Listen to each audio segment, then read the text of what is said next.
Good to see everybody. Broadcasting from a laptop tonight, not the phone. So, hence the overdone lighting. It's not as controlled. So, how's the audio? Can you hear me okay? It's the first time that I've ever used this particular laptop for a live stream. Let me know if you can hear me. Okay. How the audio is. Or if I need to plug in some headphones or something. This is the best I can do with this particular laptop. Okay, it's good. That's good. That's good. All right. Make sure to hit the thumbs up button. Shows YouTube that you're interested in actually what's being said here. It's a good thing. So you're seeing a different angle, more like you see more of the shelf. Now it's kind of like an odd angle, but it's fine. It's working. I need to fire up a pipe, but we are doing a live reading tonight of Christopher Morley's Pipefuls book. And I think I'm going to read two stories. One is called The Owl Train. One is called Safety Pins. So pretty interesting. Some of you have said how much you love the live readings, because I am one of these guys that believes that you should read to people that you love. I'm a firm believer that everybody needs to read to people that they love.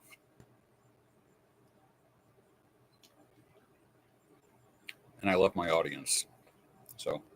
And we are in subscriber mode only, which should keep out some of the trolls. Hopefully. I changed the channel membership price. It was like $4.99 down to 99 cents, just minimum. Just so if I ever have to go into member mode only, then that'll keep only members that can respond in the chat, not just subscribers, but members. But anyone can watch it, but not everybody can participate, and that's the reason why I did that. That's what's happening there. So it's hot as hell down here. I'm outside in a shed with the door open. It is 88 degrees and humid. Feels like it's 95, but I'm not complaining because I was kind of moaning this past winter how cold it was. So it seems I'm on slow mode. I can't talk here. I don't know what that means. Send a message every 1 minute. Okay, I don't know if that's something I can do now or not. I don't know. If I can change that now, I have no idea. So, seems I can't. The slow motion mode means you can only post every 1 minute. That's what that means. Okay, that automatically went into restrictive, I think, for my regular audience. Let's see. What else? Let me see what else. Done this on a laptop. So we'll see how it goes. Seems like the laptop is getting the signal from the house, but it seems like it's patchy. Seems like the video's a little bit patchy. And we'll see. We'll see how things go. All right. Well, it's good to see everybody. Let me pick out a pipe. I got to decide what kind of pipe I want right now. And what will it be? Will it be a cob? Will it be a bra?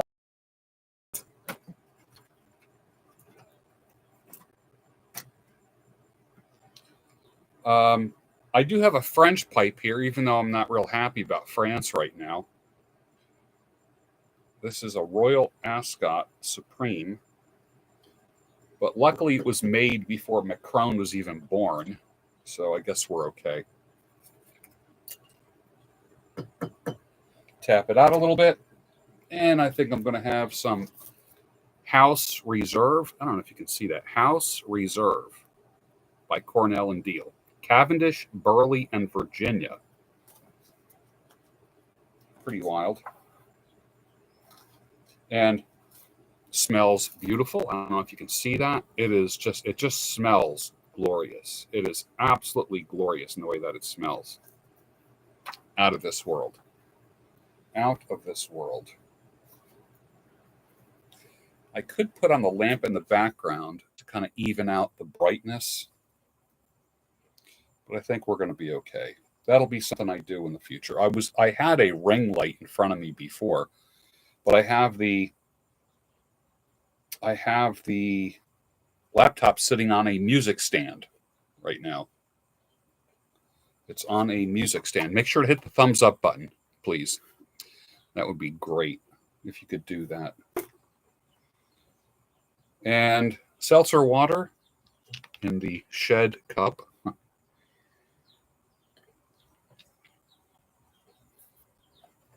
Let's fire this up, and then we'll get reading. And, I'll tell you, there's two reasons why, actually 3 reasons why I read to you. Number one is I love reading to people that I love. I just think it's an act of mercy. It's an act of love. It's an act of grace. It's 2, it helps your own speaking. When you read out loud, it helps you enunciate, it helps you pronounce, and it helps you modulate your voice properly. And the third thing is I'm introducing you to literature that you probably never heard before. And the book that I'm reading was written in, I believe, 1920, if I'm not mistaken. Let me just double check that. So what you're getting a glimpse of, 1920. So what you're getting a glimpse of was turn of the 19th into the 20th century. Think about it. I'm exposing you to what life was like and what language was like and the imagery and the people and what they did. And so many of us are just wrapped up in our own little worlds, thinking that, our struggles are not common. Listen, all struggles are common. Men dealt with divorce and breakups and shit and fighting and they dealt with it more like men. 100 years ago, there wasn't some of the blasphemy and the nonsense and the weird stuff that's happening in society today. So this gives you a different view of what life was like 100 years ago, just in case you think that what's happening today is normal. It might be normal for today, but 100 years ago, it truly was more wholesome. I don't care what anyone says. Life was more wholesome in general, I think, my opinion. But let me fire this up here. So that's why I like reading century-old literature to you. I've read much older stuff, but I really, really love sci-fi and horror from the late 1800s into the early 1900s. I love that era, man. Give me like 1875 to about 1925. I'm right at home. I am right at home.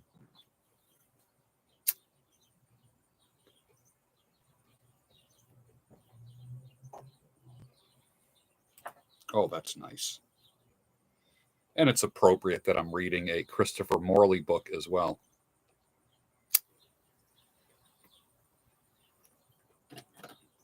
I wonder if I can control the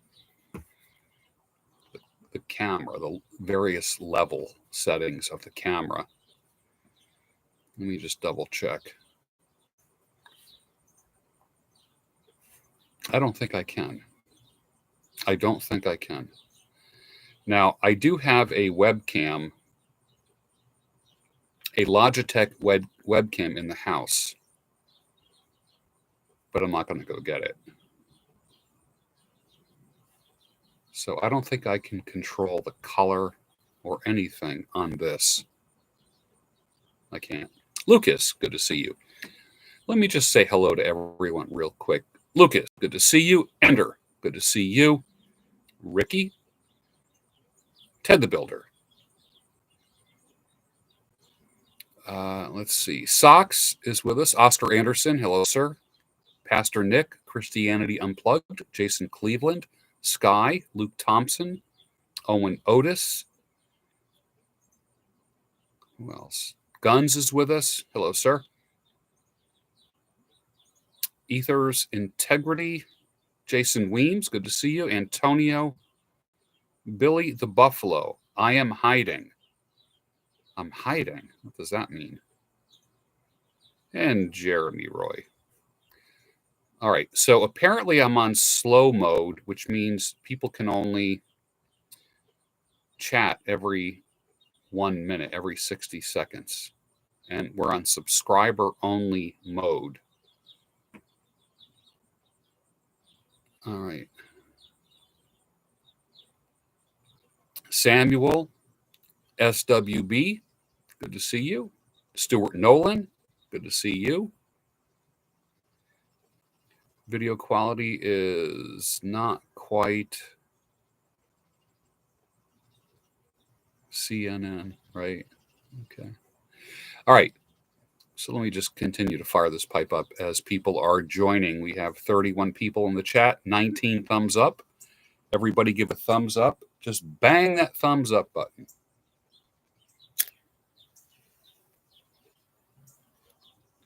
This is the first time I've done a live broadcast from this particular laptop.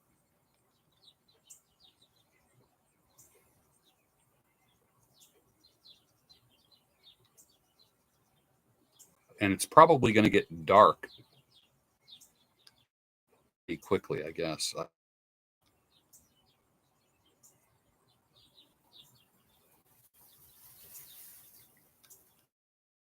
Says, hey, George, you had a quote that you said you gave to your daughter. Modesty is the gift you give to others. Would love to share it with my daughters. Modesty is your gift to others. Privacy is others' gift to you. And I came up with that when, I've got 3 children, 2 boys and a girl. And there's a point in their life when they're like less than toddlers where you can put every bathtub at the same time, all 3 kids. And then as they start growing up, then it's just like boys and then girls, that kind of thing. And my daughter, it got to the point where I would put my daughter in the bathtub or the shower, and then I would leave the bathroom and close the door, and I'd say, and I'd put her robe on the hook in the bathroom and say, when you're done, honey, just step out of the tub, make sure you step on the rug so you're not slipping, dry yourself off, and then put your robe on. And I got all the kids bathrobes. So when they got done with taking a bath or a shower, they would, come into they would go from the bathroom to their bedroom and get their pajamas on, that kind of thing. And I have always taught modesty in the house. Always, when they were growing up. It's like you don't walk around naked. That was my values. You don't do that. You cover yourself up. And when it comes time for a daughter to start getting dressed, when they're little, you help them get their clothes on, you get their shoes on, you tie their shoes on. But as they're older, you want to say, okay, now put on your pants, put on your shirt. You know what I mean? You're no longer say, lift your arms up, and you're stretching the shirt over them, that kind of thing. There's a point where you just lay the clothes out on their bed and say, okay, now you get dressed now. You're going to be all right? Yes, Daddy. Okay. I'm going to close the door and give you privacy. And I would close the door. And then she would come out dressed in her pajamas or whatever. So privacy is what I gave her.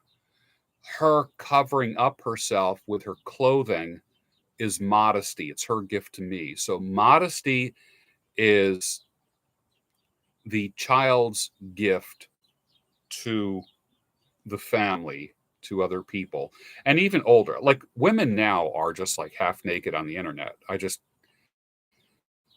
uh, it blows my mind what I see women not wearing. Right when I see them not, it's freaky. It's very freaky. Modesty is their gift to me. Privacy is my gift to them. So that's the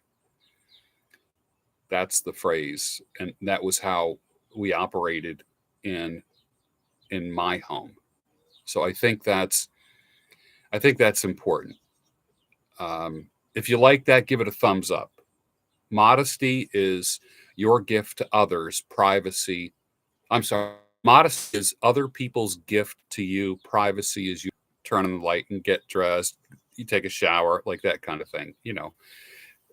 What you don't do is get undressed, take a shower, come out of the shower while the windows are open so people walking by on the sidewalk or the neighbors can see you. Okay. Your gift to your neighbors is modesty. You know, uh, Jenny Hayworth talked about it last summer, about a year ago, if you remember. She talked about, um, I think that the phrase that she used was custody of the eyes. In other words, you're at a public function.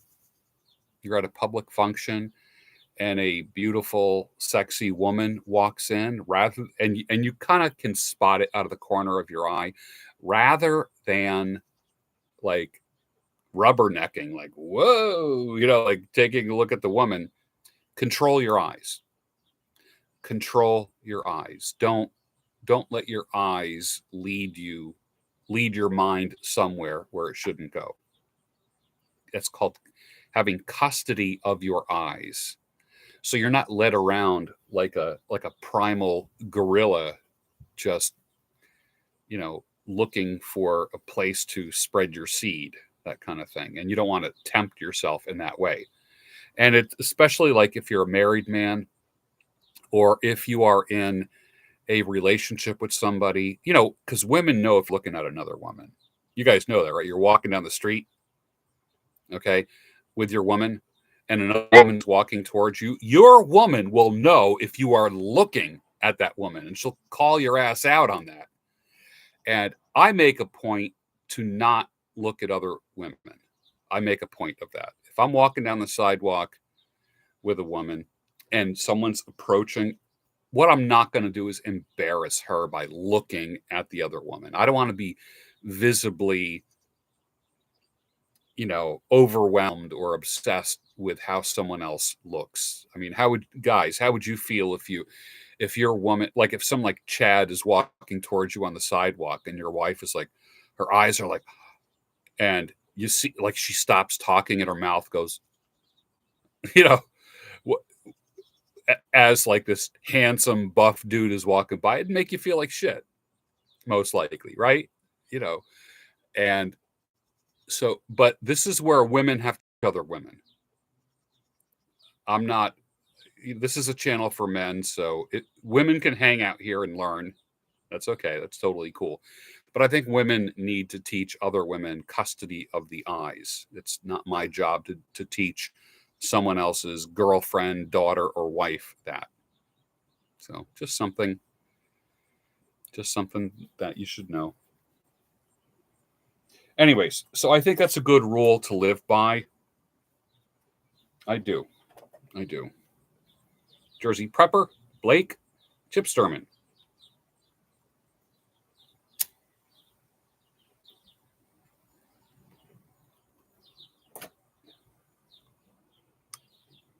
I mean, keep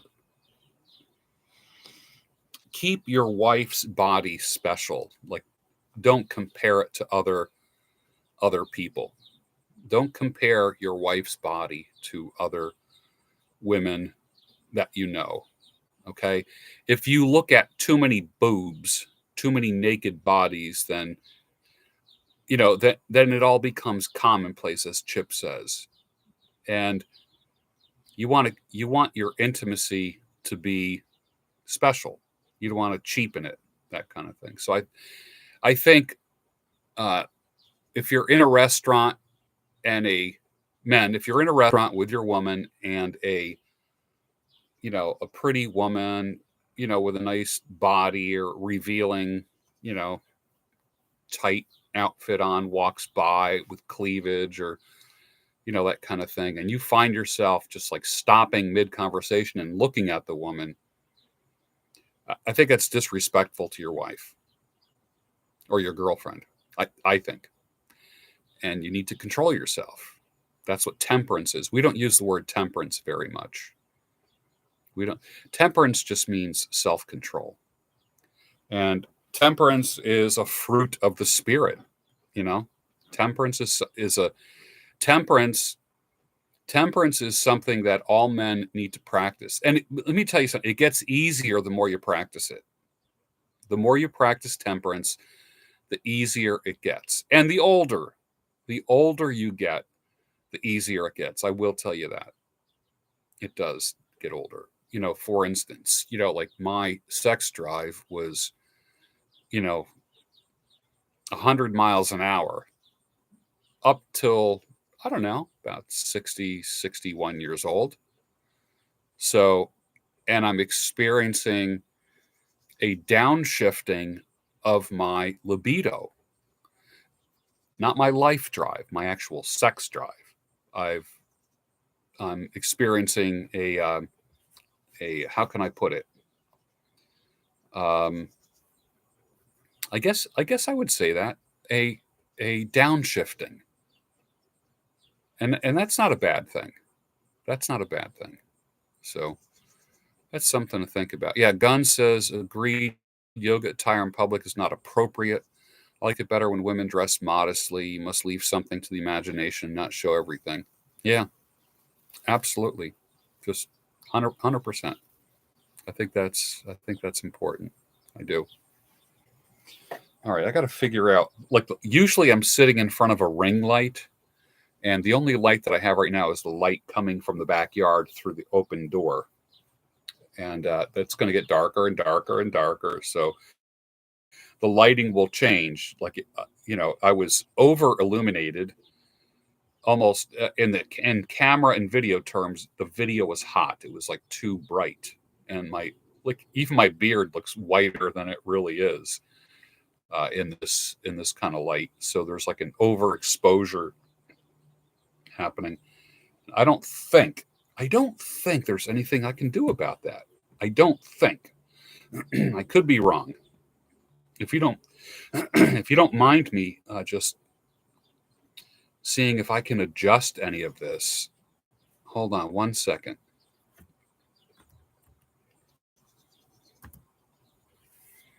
All right, there's the camera app. I'm going to open it up.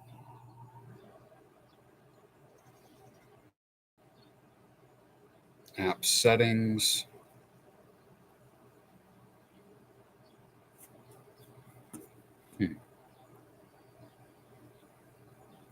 All right, it's opening up.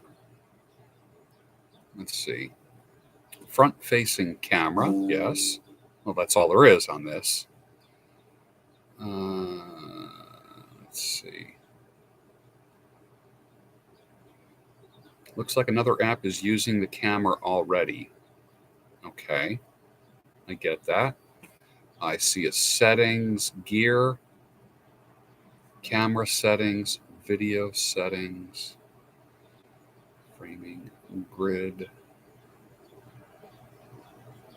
Um,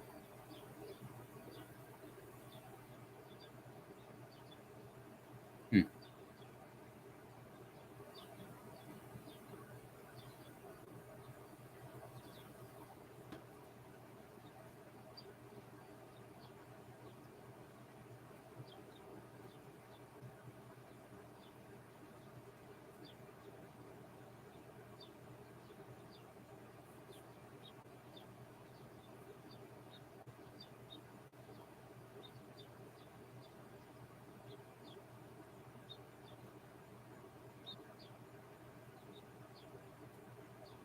I think we're doing okay so far. Camera system settings.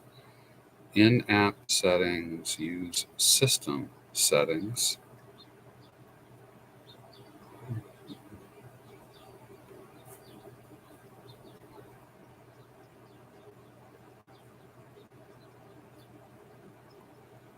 All right. Well, that's the best. That's the best we're going to do, because I am kind of like there is an overexposure happening from what I see.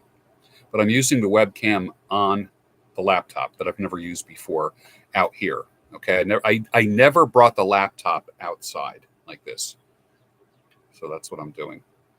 Let me fire up. I'm enjoying the talk. To the fathers in the chat, George has a phenomenal talk that he gave a few years ago on fatherhood. I think it was like on red pill fatherhood or something, if I'm not mistaken.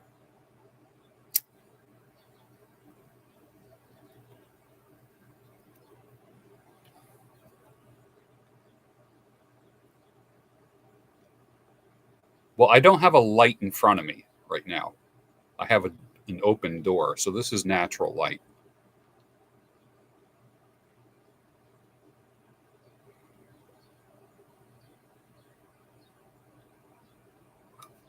Do you resonate with my privacy and modesty philosophy? Does that something that resonates with you?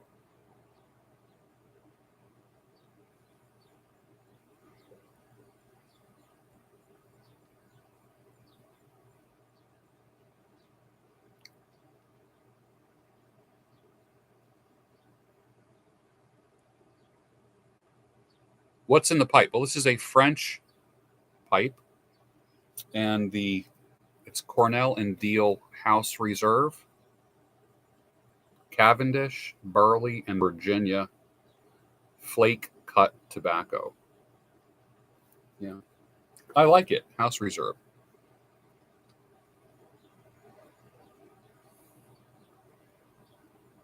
And this is considered a Dublin pipe, a Lovat, which means that this shank is pretty long. The shank is longer than the actual stem. See this? The shank is longer than the stem. Whereas with like a normal pipe, the shank would end right about here, and then this whole area here would be a stem, like a long stem. Do I have a normal pipe here? Trying to find a normal pipe in this. Well, here's an example. This is a Peterson right here. You see what I'm saying? If I put them close to each other, you can see how big how long that shank is, and look, this shank here is very small. Okay, it's pretty cool. Chip, thank you for the super chat, sir. Definitely appreciate that. Definitely appreciate that. Let me see here.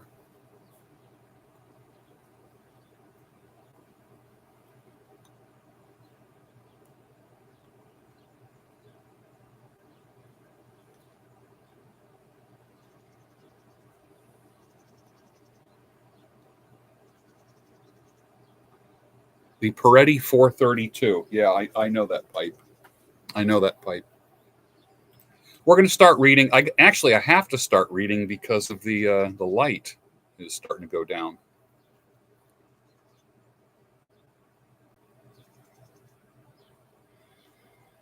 How hard would it be to confidently smoke a pipe while trimming a beard, assuming the salon was fine with it?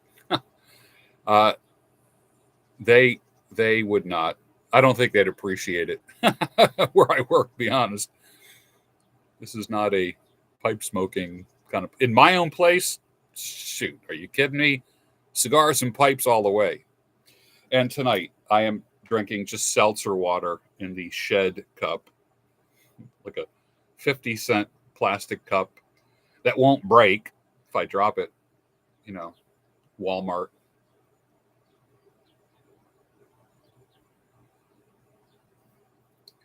Margot is with us. Hi, Margot.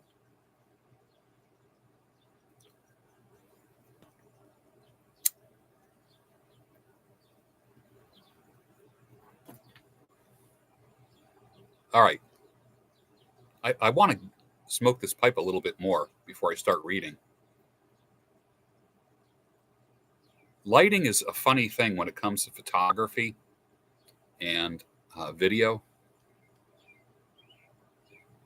When I was in the acting world, I remember one guy said to like the quote unquote amateur filmmakers, I remember the advice was always pay for an audio guy, always pay for a lighting guy. Everyone like all the other people, you know, can volunteer and you can give them a DVD and take them out to lunch and they'll work for that. But never cheap out when it comes to audio or lighting.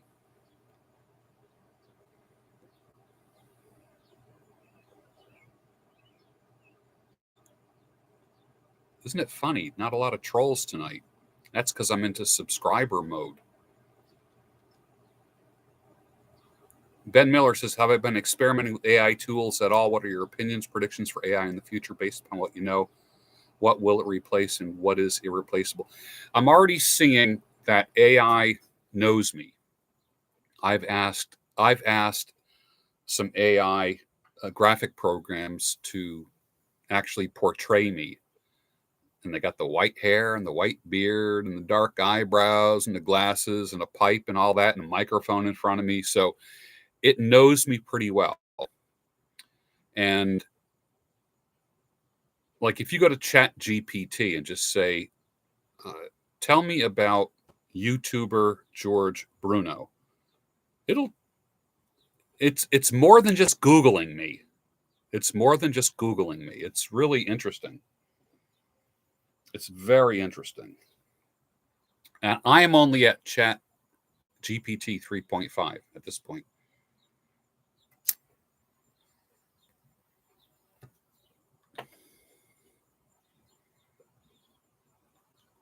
Oh, this is nice.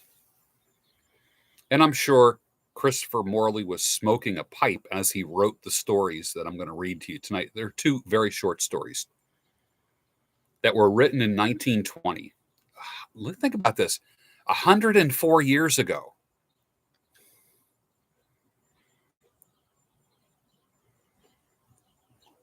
Nick Grandstaff, David Folks, good to see you. There's a company, an app called, not an app. Is it an app? It is an app called Replica with a K. What's up, Mandelbaum? Good to see you. It will create a companion for you of your liking that you can talk to and chat with. It's like your own personal private chat bot.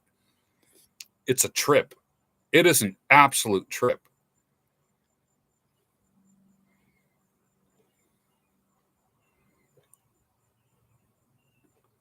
Ben Miller. Okay.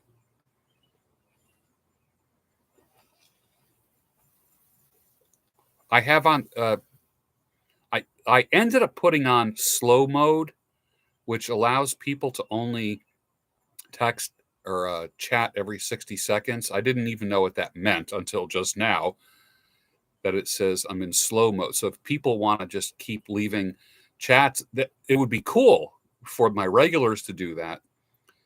But apparently it's not allowing people to do that. So hello from the Bronx, handheld history. How are you, sir?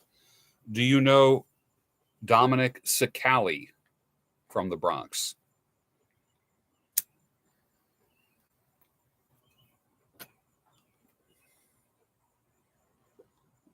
I wish I could turn off that slow mode. I don't think I can because I would rather see people chatting in real time.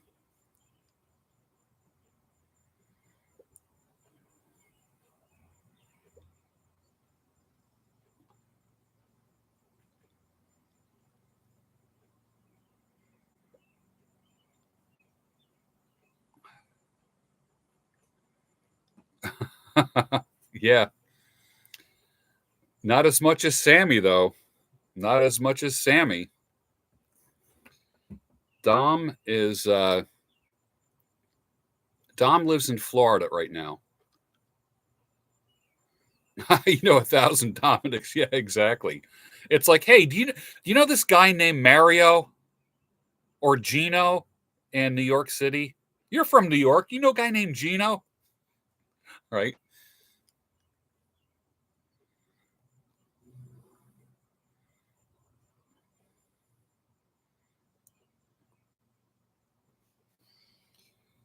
Yeah, Dom lives in Florida now, uh, and he's led a fairly interesting life. And I'm not gonna. I don't have to say anything that he hasn't already said. He was a cooperator, and I get it. I 100% get it. I get it.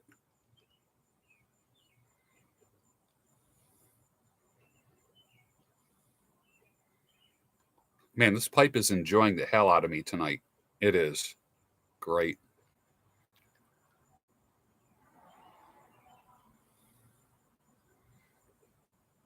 These are new glasses from Zenny Optical, titanium frames, and medium. They're not too big. Usually, I wear larger frames. Um, I can see the frames as I'm looking through them. Usually, I like something with a bigger field of vision, but these aren't bad. I like them. They're just kind of a gray titanium, and they work for me.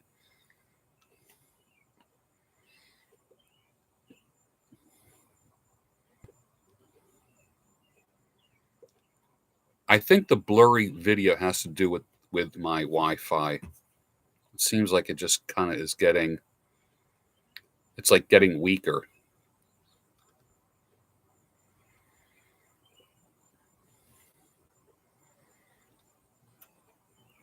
We'll start reading in a couple minutes as soon as I finish this pipe. Do I have readers? Do I have readers on them? No, these are just like my regular progressive lens. Like if I have to read something really small or assemble something small, I have super strong like magnifiers, super strong that I could take apart a watch with them. Very, very strong glasses.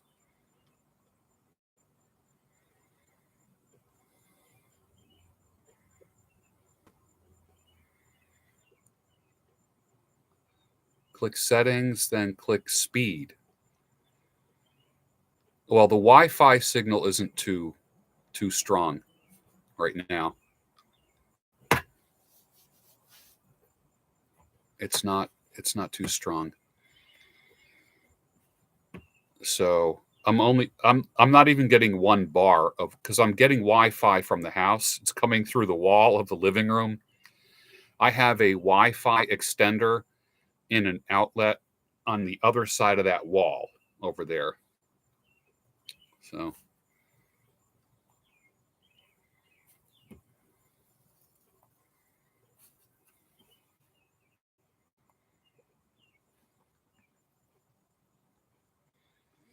I usually like the half rim or rimless glasses, but I am so brutal on glasses, man. I have destroyed so many glasses. They look better because they're lighter and you don't see the frames, but these are uh, they're pretty light. The titanium is pretty light. It's pretty strong, and they're progressives, so it serves my purpose just fine.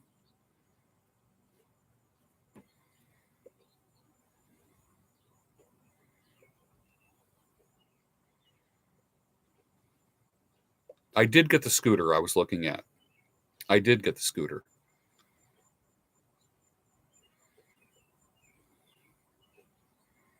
I returned the extender to Amazon. Extenders repeat the signal 100%, including noise. Okay.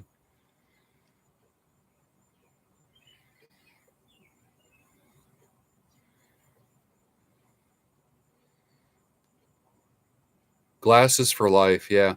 I had cataracts. I had, uh, oh, the truck accident. that got paid for cash. So I'm good. Yeah. Ralstonian, good to see you. I had lens replacement on both my eyes because I had cataracts. I don't know, about 4 years ago, maybe about 4 years ago, and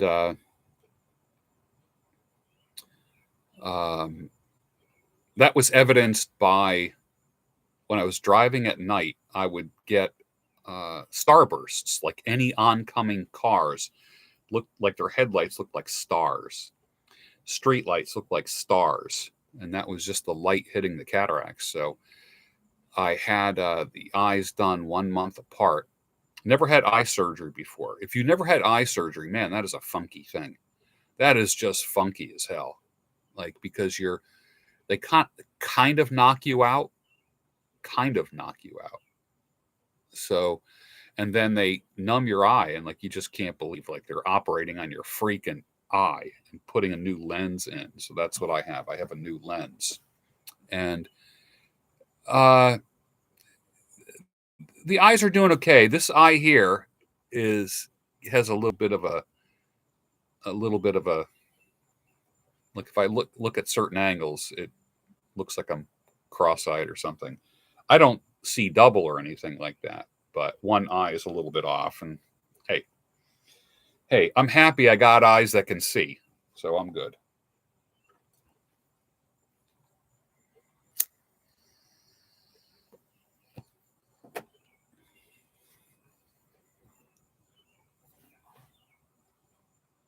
You don't like driving at night much anymore? Eyes are good. I do wear hearing aids.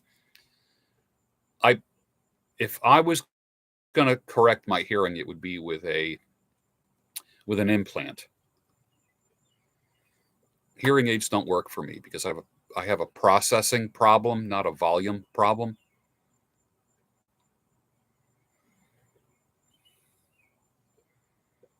So amplifying sound doesn't work for me. They'd have to go into my brain, go into my head. And I'm good with hearing out of one ear. I'm good with that.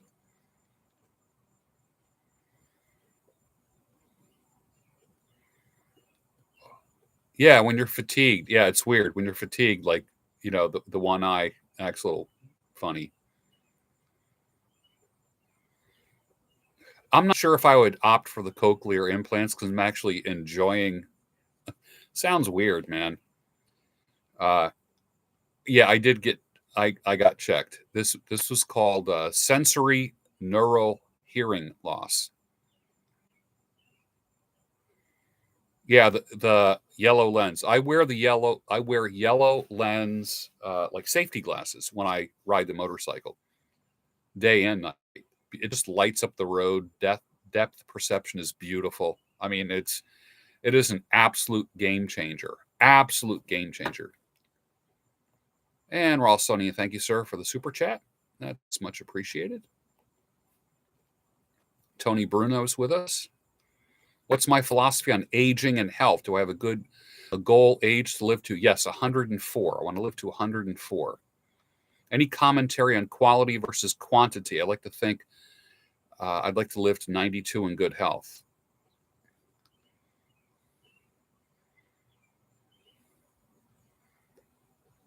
Do I no longer have membership on the channel?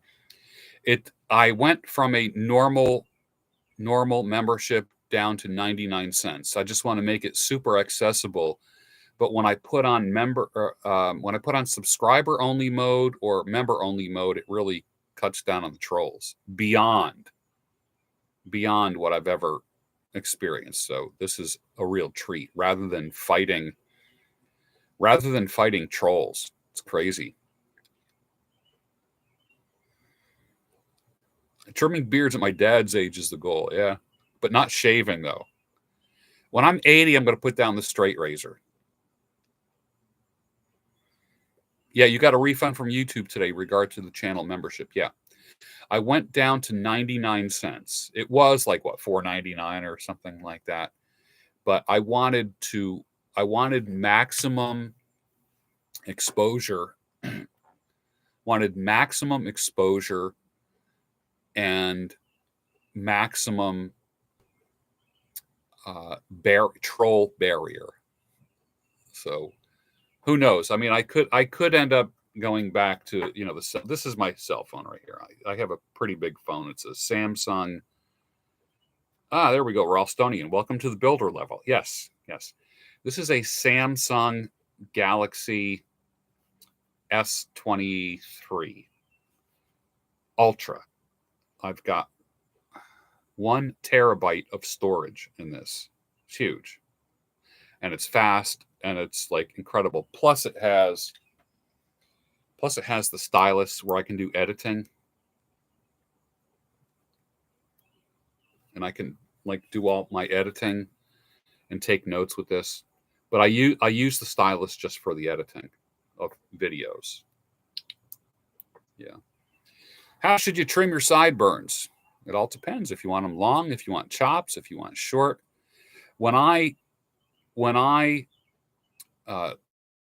literally just shave off the beard, goatee, I usually just will trim about mid-ear like that. If I want to get a little funkier, a little 1970s, I kind of go down a little further and I have the chops a little bit more. And that's a look that I rocked for a long time. So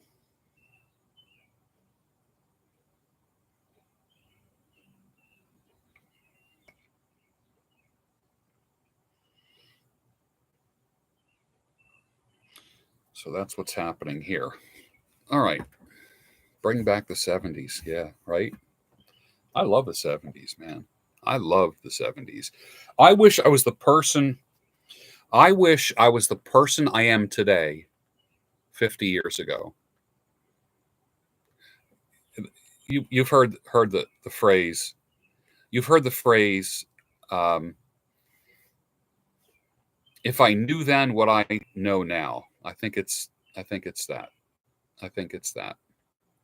Oh, excellent. Thank you for the gifting of the memberships. And that's another nice thing with the 99-cent thing.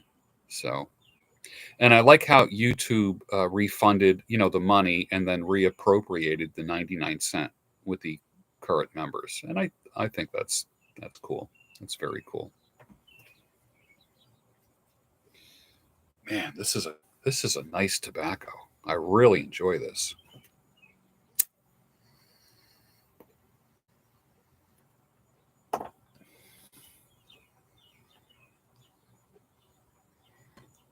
And I have no idea how you join this channel. I have no idea. I have no clue how anyone joins it. I really don't. This tobacco is called Cornell and Deal House Reserve.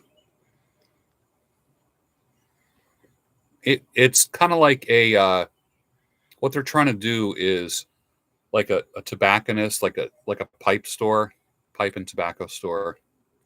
If they blended their own tobacco, this is what it would be like. It's got Burley, Cavendish, and Virginia.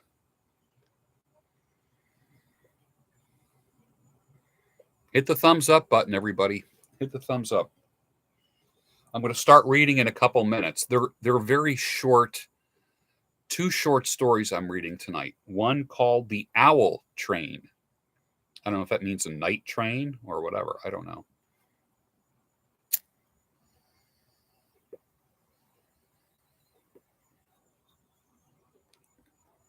They have nice Balkans. Yeah, they do. They do. What's your one-liner about the 2024 election season so far? It's all scripted. Every last thing you see. Don't be tempted to take sides. Don't be tempted to take sides. It's all fucking scripted. This is WWE. It's professional wrestling. Don't kid yourself. Everything right now is WWE. And I just think it's a circus. And I got off that roller coaster a long time ago.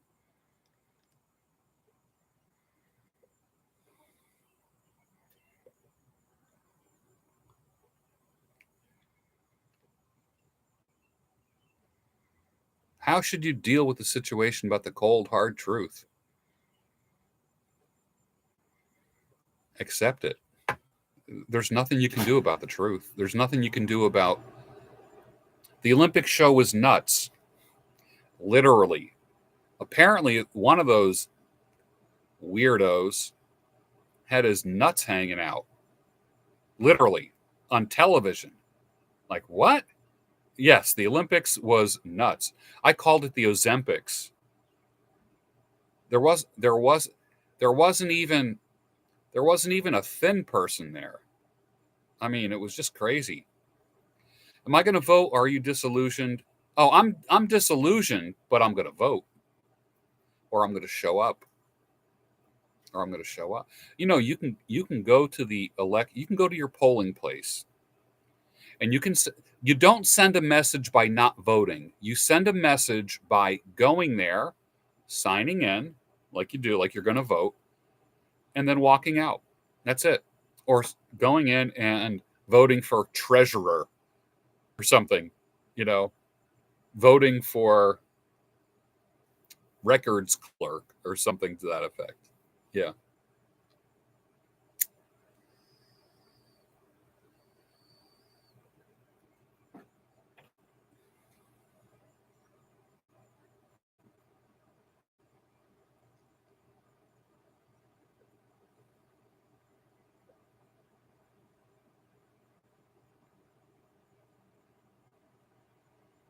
I'm just having a ball sitting here having a pipe.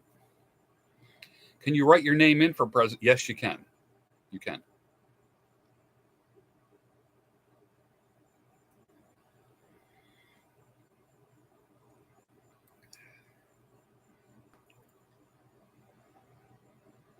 Just joined. Hit more than hit the link to join. Okay. Excellent.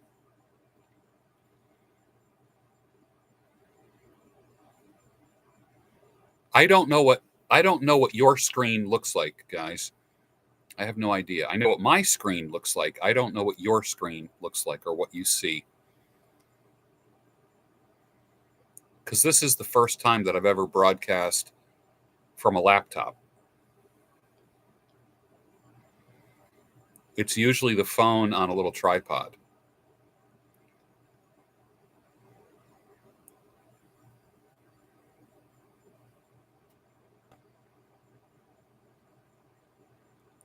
Michael Leonard, welcome to the builder level. Good to have you, sir.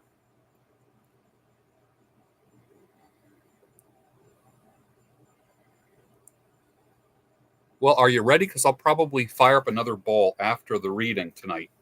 I think we have as many people as we're going to have here tonight. There's no rhyme or reason with the numbers. I guess if I did a show every night, let's say I did a show every night at 7, no questions asked, then people would know.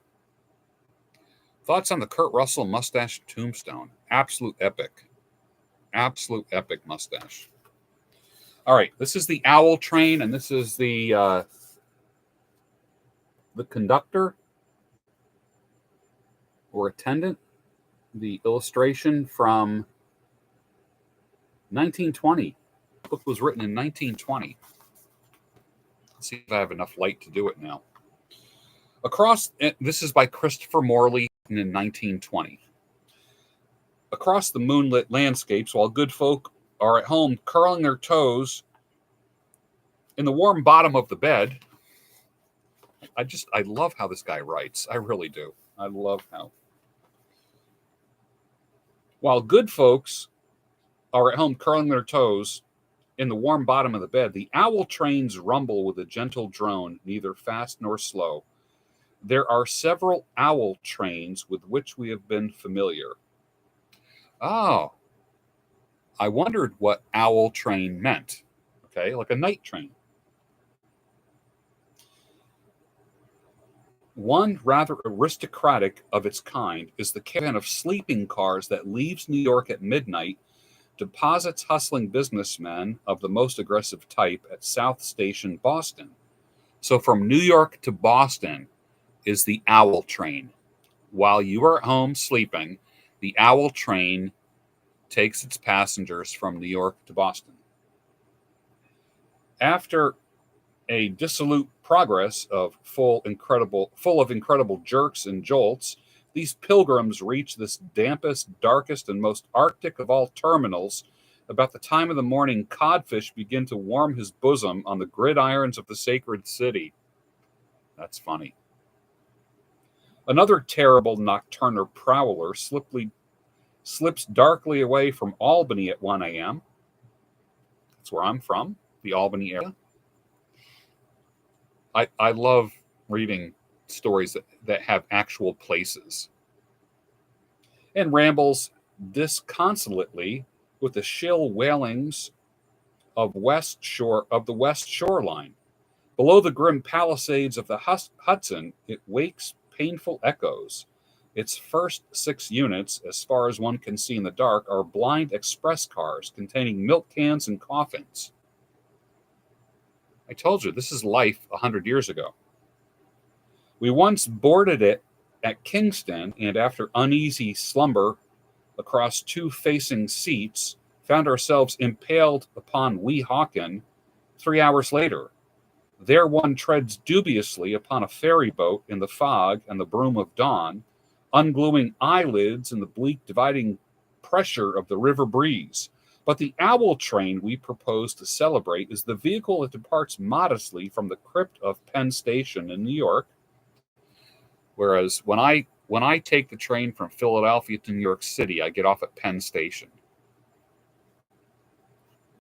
midnight, and amidst bloodshot wanderers at West Philadelphia at 3:16 in the morning.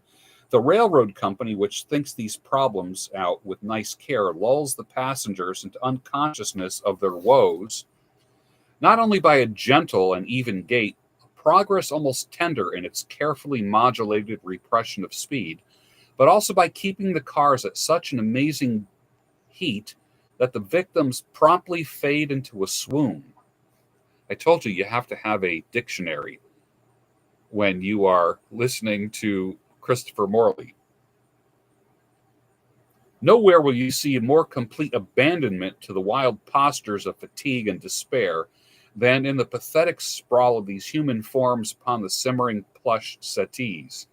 A hot eddy of some varnished, tinctured vapor, certainly not air, rises from under the seats and wraps the traveler in a nightmarish trance. It's pretty funny. Occasionally, he starts wildly from his dream and glares frightfully through the misted pane. It is the custom of the trainmen who tiptoe softly through the cars, never to disturb their clients by calling out the names of stations. When New Brunswick, New Jersey, is reached, many think they have arrived at West Philadelphia, or worse. Oh, that's funny. They've been carried on to Wilmington. They rush desperately to the bracing chill of the platform to learn where they are. There is a mood of mystery about this owl of ours. The trainmen take a quaint delight in keeping the actual whereabouts of the caravan a merciful secret. So they don't want to wake people up. Like when you're taking a train in Philly, the trainman will get on the speaker. He gets on a microphone and he'll say, Conshohocken Station, Spring Mill Station, Germantown Station, and it's coming up. But with the night train, because everyone's sleeping, the guy doesn't announce it. You have to be alert. Otherwise, you'll end up in Wilmington, Delaware. Oddly assorted people appear in this train. Occasionally, haughty revelers in evening dress and opera capes appear amongst the humbler voyagers. For a time, they stay on their dignity, sit bravely upright, and talk with apparent intelligence. Then the drowsy poison of that stifled atmosphere overcomes them, too, and they fall into the weakness of their brethren. They turn over the opposing seat, elevate their nobler shins, and droop languid heads over the ticklish plush chairback. Strange aliens lie spread over the seats. Nowhere will you see so many faces of curious foreign carving. It seems as though many desperate exiles who never travel by day use the owl train for moving obscurely from city to city. This particular train is bound south to Washington, D.C., and at least half of its tenants are citizens of color. Even the endless gaiety of our dusky brothers is not proof against the venomous exhaustion of that boxed-in suffocation. The ladies of his race are comfortably prepared for the hardships of the route. They wrap themselves in huge fur coats and all have sofa cushions to recline on. Even in an all-night session of Congress, you will hardly note so complete an abandonment of disillusion, weariness, and cynical despair as is written upon the blank faces all down the aisle. Even the willpower of George Creel or Will H. Hayes would droop before this 3-hour ordeal. Professor Einstein, who talks so delightfully of discarding time and space, might here consider his theories, if he brooded, baking gradually upward on the hot green plush. This genial owl train is not supposed to stop at North Philadelphia, but it always does. By this time, Philadelphia passengers are awake and gathered in the cold vestibules, panting for escape. Some of them, against the rules of the train, manage to escape on the North Philadelphia platform. Not a lot of people escaping.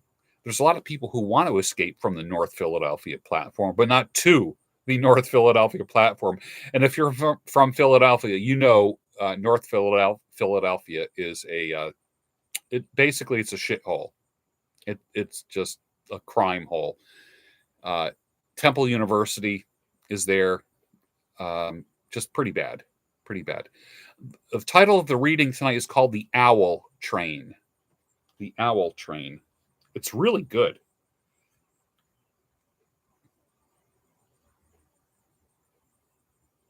Some of them, against the rules of the train, managed to escape on the North Philadelphia platform. The rest, standing huddled over the swaying couplings, rest leisurely, transit to West Philadelphia as long as the other segments of the ride are put together. That's West Philadelphia. That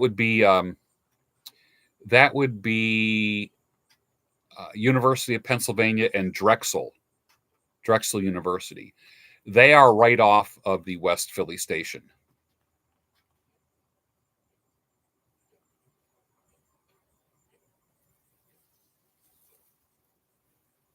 Stoically and beyond the power of words, they lean on one another. At last, the train slides down a grade in the dark and picturesque tunnel of the West Philadelphia station through the thick mists of steam, where the glow of the firebox paints the fog a golden rose. They grope and find the ancient stairs.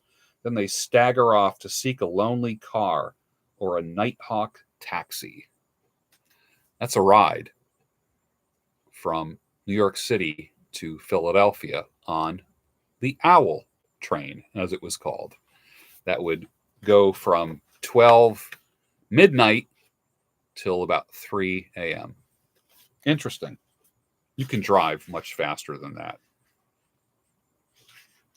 The Owl train, and there's a sketch of the conductor right there. Keep in mind, this was written in 1920. The next story, it's a short story, is called Safety Pins. And look at that sketch right there. Safety pins. Safety pins. Interesting. It looks like a cupid drawing a bow. This is one page. Ligature of infancy, healing engine of emergency, base and mainstay of our civilization, we celebrate the safety pin. What would we do without safety pins? It is not odd to think, looking about us on our fellow men, bearded realtors, ejaculating poets. Boy, he's got a way with words, doesn't he? Plump and ruddy policemen, even the cheerful, dusky creature who runs the elevator and whistles, "Oh, what a pal was Mary," at the clock draws near 6 p.m. All these were first housed and swaddled and made seemly with a paper of safety pins. How is it that the inventor who first conferred this great gift on the world is not known by name for the admiration and applause of posterity? Was it not the safety pin that made the world safe for infancy. There will be some, mayhap. Now there's a word, mayhap. M-A-Y-H-A-P. There will be some, mayhap, to set up the button as rival to the safety pin in service to humanity. But our homage bends towards the former. Not only was it our shield and buckler when we were too puny and impish to help ourselves, but it is also, now that we are parents, the symbol of many hard-fought fields where we have campaigned all over the white counterpane of a large bed to establish an urchin in his proper gear while he kicked and scrambled, witless of our dismay. It is fortunate, pardee, P-A-R-D-E-E. I don't even know what that means. That human memory does not extend backwards to the safety pin era. Happily, the recording carbon sheet of the mind is not inserted on the roller of experience until the singular humiliations of the earliest childhood has passed. Otherwise, our first recollection would be doubtless of the grimly flushed large face of a resolute parent bending hotly downward in an effort to make both ends meet while we wambled and waggled in innocent, maddening sport. In those days when life was, as George Herbert put it, assorted sorrows and anguish of all sizes, the safety pin was the only thing that raised us above the Bandar log. B-A-N-D-A-R dash log, L-O-G. The Bandar log. No wonder the antique schoolmen used to enjoy computing the number of angels that might dance on the point of a pin, but only archangels would be worthy to pirouette on a safety pin, which is indeed mightier than the sword. When Adam delved and Eve did spin, what did they do for a safety pin? Great is the stride when an infant passes from the safety pin period to the age of buttons. Great is the, let me read that again. Great is the stride when an infant passes from the safety pin period to the age of buttons. There are 3 ages of human beings: the safety pin age, the button age, and then studs for females, hooks and eyes. Anyone remember hooks and eyes? Peg says, pardee is an archaic word that can be used as an adverb or interjection to mean certainly or indeed. It can also be used as a mild oath, literally meaning by God in Middle English. Continued, pardee could also mean in truth, without a doubt, or of course. That's why I love reading stuff that's 100 years old or more. You're seeing a different life. So Christopher Morley says there's 3 ages of human beings: the safety pins, the buttons, and then studs or hooks and eyes. Now there's an interim in the life of man when he passes away from safety pins and for a season knows them not, save as mere convenience in case of breakdown. He thinks of them in his antic bachelor years as merely the wrecking train of the sartorial system, a casual conjunction for pajamas, or an impromptu hoist for small clothes. With humility and gratitude, he greets them again later, seeing them at their true worth, the symbol of integration for the whole social fabric. Women, with their intuitive wisdom, are more subtle in this subject. They never wholly outgrow safety pins. Come on, man. Ejaculating poets. Now there's a line for you, right? Oh my gosh, this is hilarious. I got to put a light on. It's getting dark. I'm going to use my little lantern here. Pardon me for a second as I do this. Oh, much, much better.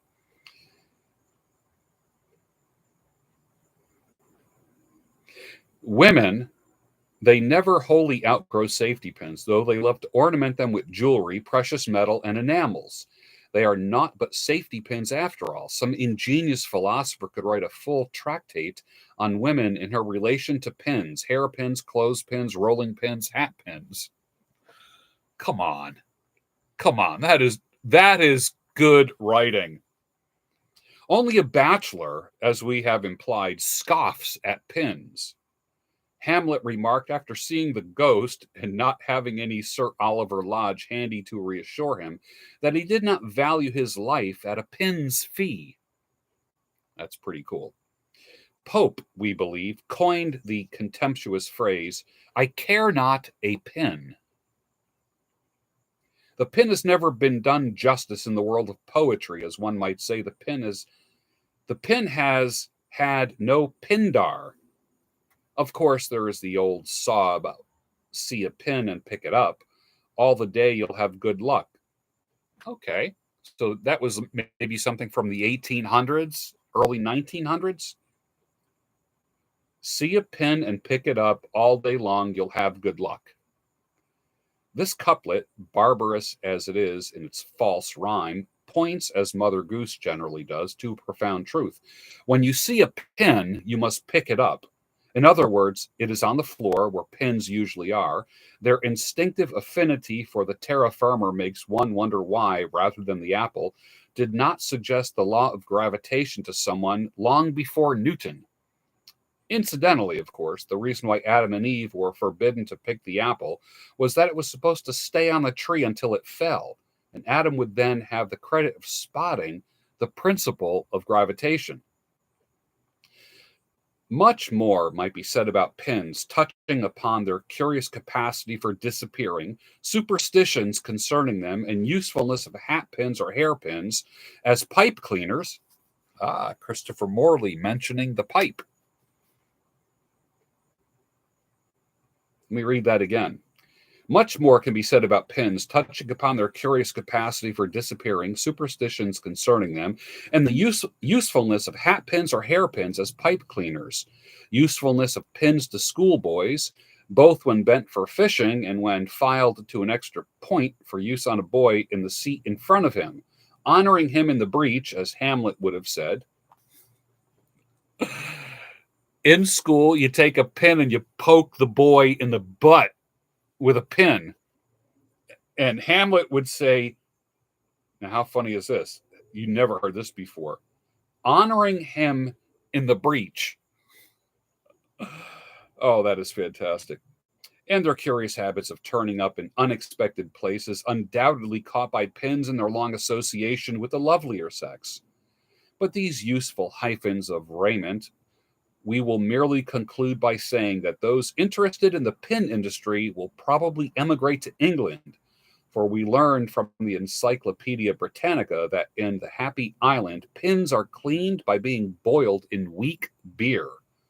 Let it not be forgotten, however, that of all kinds, the safety pin is the king pin.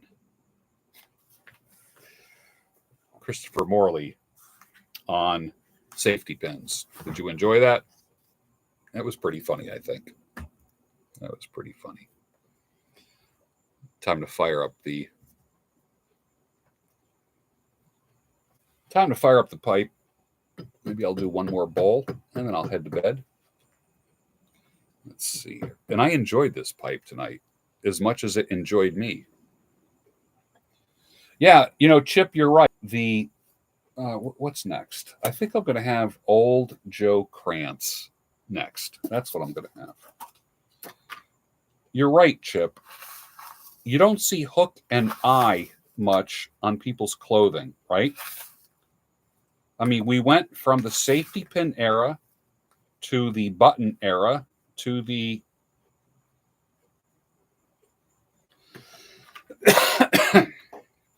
to the hook and eye.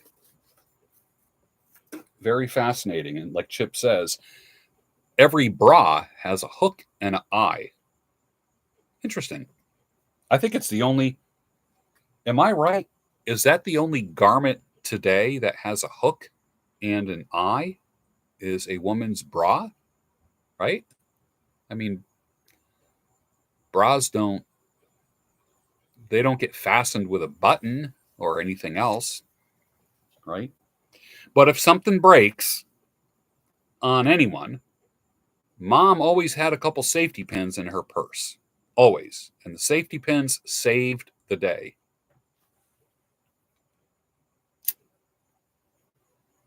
I am sure there's a safety pin convention somewhere. I'm sure. For as funny as this world is, I am sure there are safety pin collectors somewhere. Somewhere.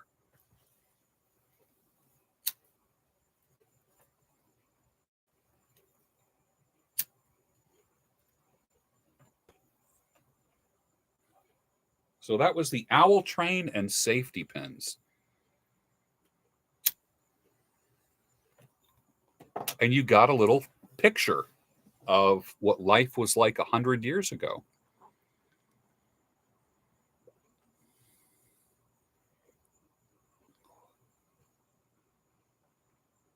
And we will continue to read this. This is kind of like a weekly thing, reading Christopher Morley. This will take us into the fall when I start reading sci-fi, and then a little bit of horror in October for Spooktober, or for you fitness enthusiasts, Pectober, right? Have I heard of The Pedestrian by Ray Bradbury? No, I haven't. Should I? Is it something of interest? Because I do have an anthology of Ray Bradbury stories. You know, I just look at it like there's so many books to read in so little time.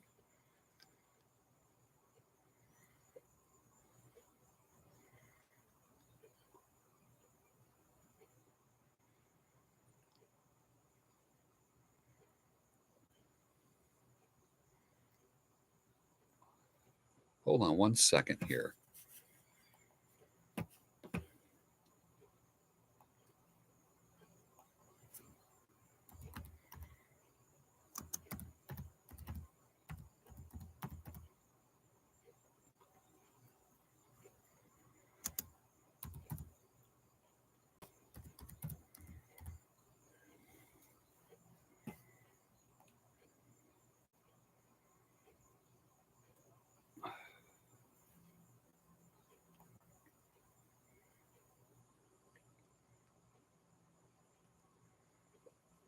Can you see me right now?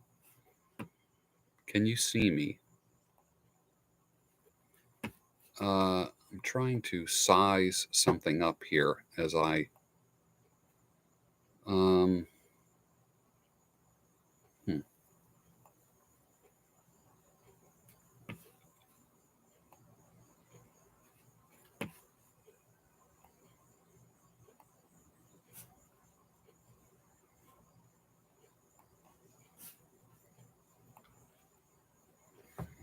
You can see me. Okay. Uh One last story. I wasn't sure if you could still see me. I want to read, and this is from Mandelbaum, and this is called "The Betrothed" by Rudyard Kipling.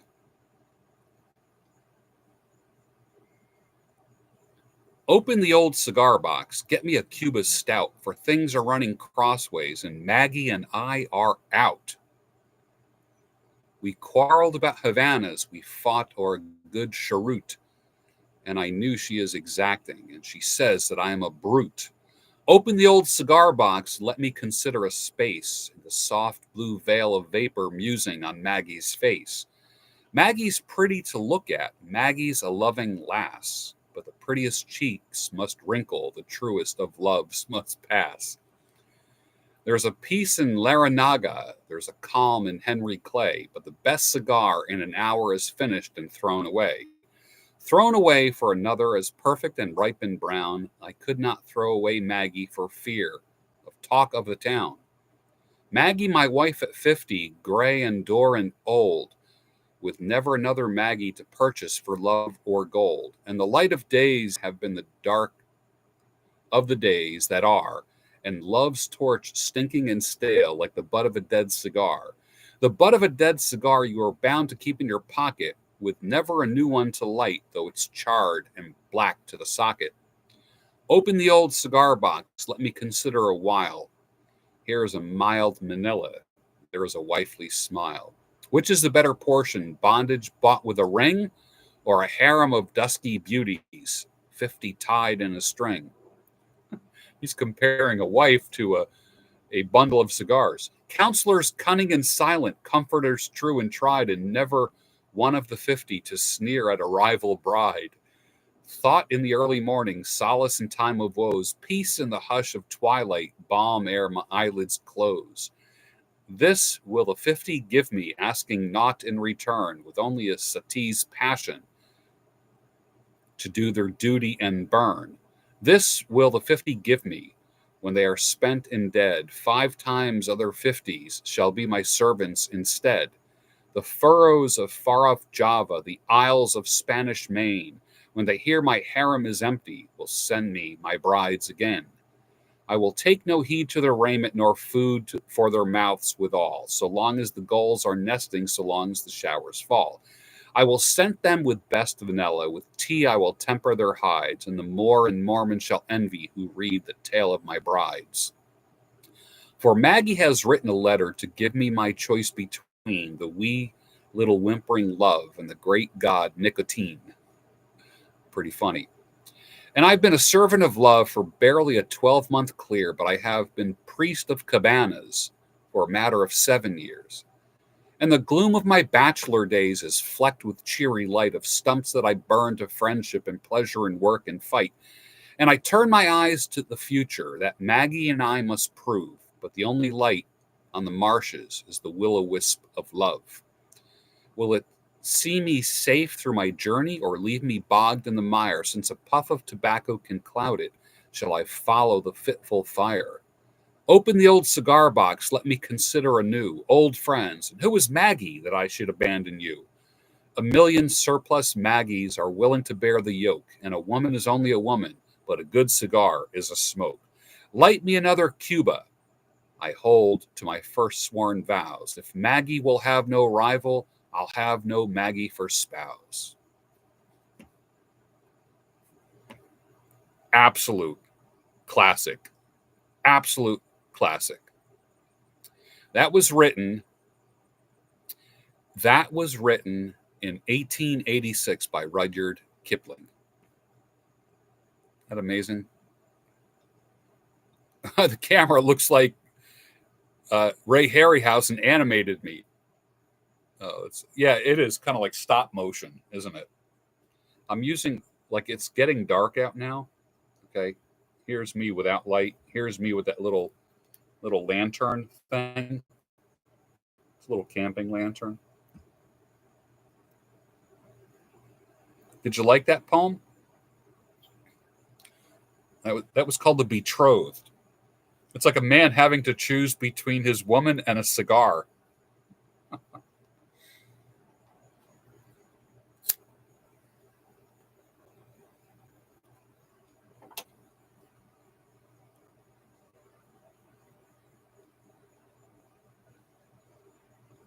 Well, that was kind of fun.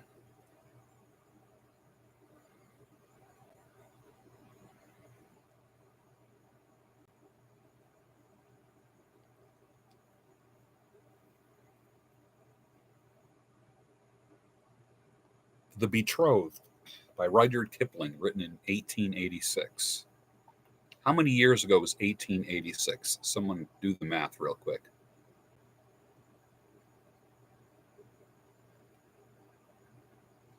That was the original Red Pill movement. Rudyard Kipling.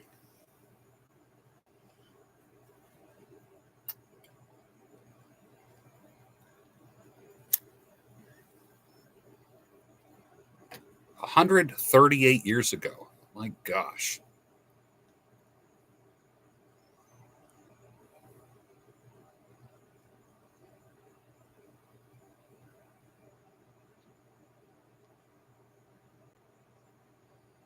So if you want to look that up on your own, print it out, That would be cool. It's called The Betrothed by Rudyard Kipling. That'd be kind of a cool thing to like make a card, like a greeting card.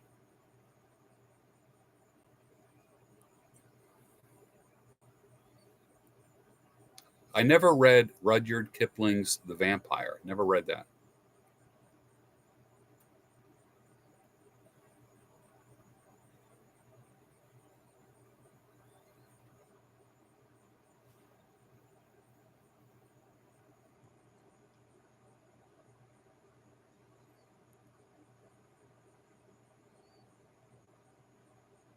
So next week I'll read more of. I'm going to stay with you until this pipe is done. I'm going to stay with you until the pipe is done. I do have another lantern here. Hold on a second. Little camping lantern here. I wonder if this would give a softer light. Let me see.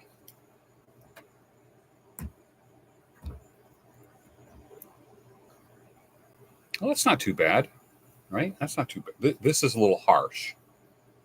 This is like, whoa. All right, that's not too bad. That other lantern, that's not too bad. That's not too bad. What kind of batteries does it take? I got this as a gift 100 years ago.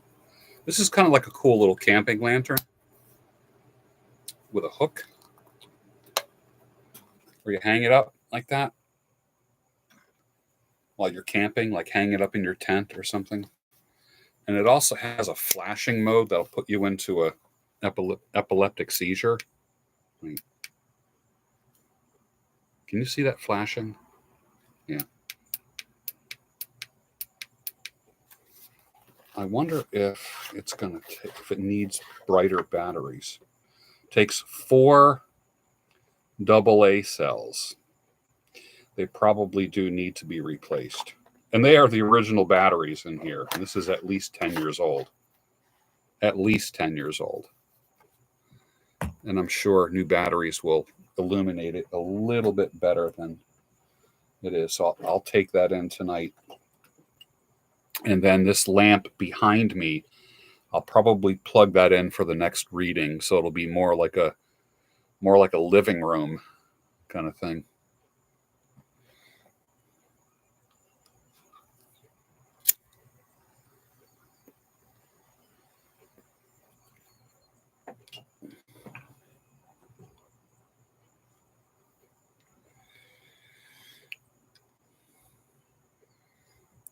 You know, reading Christopher Morley, you really do need a dictionary.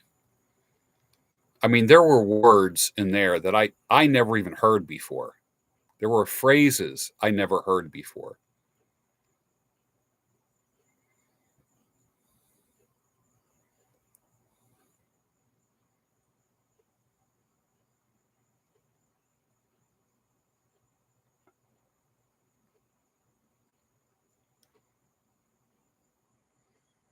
Invictus, sooner or later. Probably sooner, probably next week.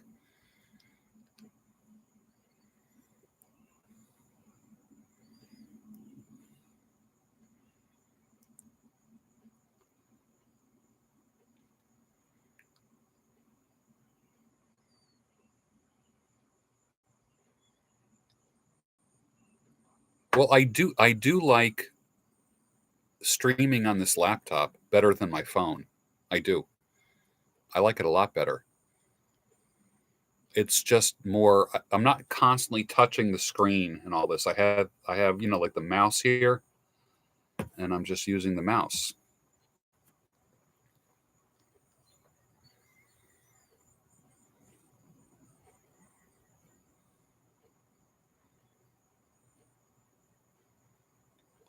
Oh, I'm feeling a nice breeze. That feels good because I still have the door open. Feeling a nice breeze. That breeze did not exist when I first came out tonight.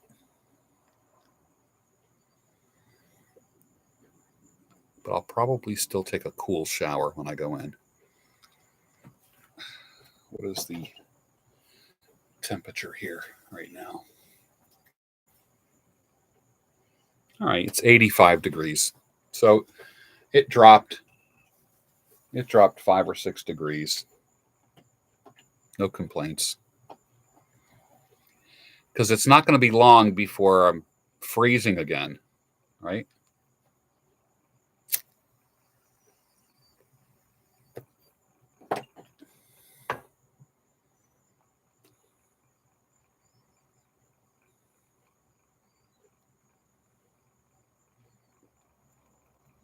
Surfing in Tahiti.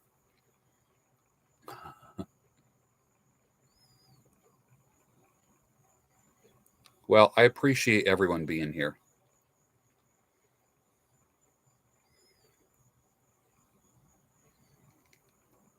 And I think I'll have different lighting next time. I'll have the lamp like the South Philly. This is like the cheesiest lamp. I don't know if you can see it. I don't have a flashlight out here. Let me see if you can see this lamp that is about 100 years old. It's got like emerald jewels dangling from it. This lamp is so damn old. But I love it. I love this damn thing. I love it. It's one of my favorite lamps in the world. I would never get rid of it in a million years. I would never get rid of it in a million years.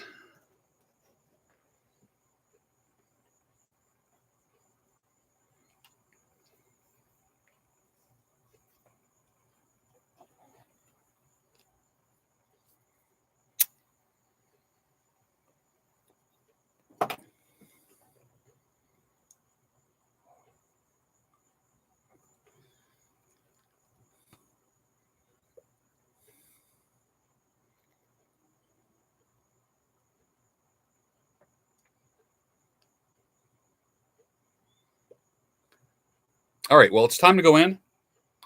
The pipe is just about done. Thank you for spending a few minutes with me and reading some 100-year-old literature and 138-year-old literature. You guys have a great night. And I may end up being back here on Thursday night. I'm not sure. Neil is not with us tonight. Neil, you guys remember Neil, who comes to this broadcast on occasion? And I believe his handle on YouTube is Nealo, Nealo, Nealo. And he was laid off. He's director of finances for a very large medical device company, orthopedic devices like implants, like, titanium knees, hips, and shoulders, like kind of like what Stryker does. And he got laid off, literally. He got laid off a couple of weeks ago, and he lives in this area too. He doesn't live far from me. And he got a job, I think, within 10 days. They found him, director of finance, has a bunch of kids, 22-year. He's got a 22-year marriage that ended because I'm not happy. She wasn't happy. So he got a better job, and I'm going to get him in the gym, and we're going to work out. I think he's about 10 years younger than me. I think he lives about 15 miles from here. Actually, he lives near the salon where I cut hair, where I have the hair cutting studio. And so maybe I'll have him on sometime, but he'll text me every now and then and say, "Hey, you going to grab dinner tonight or something?" And we're gonna go and grab Mexican one of these nights or something. Good guy, been through the ringer. You know his whole story. Without even me telling you, you know his story. You know what's weird about this? Looks like my head is floating, doesn't it? It's weird. Like if I button this up a little bit, hold on. Now my head is floating. Pretty trippy, right? Have a great night. There's so many cool things to watch on YouTube, but you chose to spend a couple minutes with me, and for that, I'm very thankful. And I'll see you again soon. Thanks.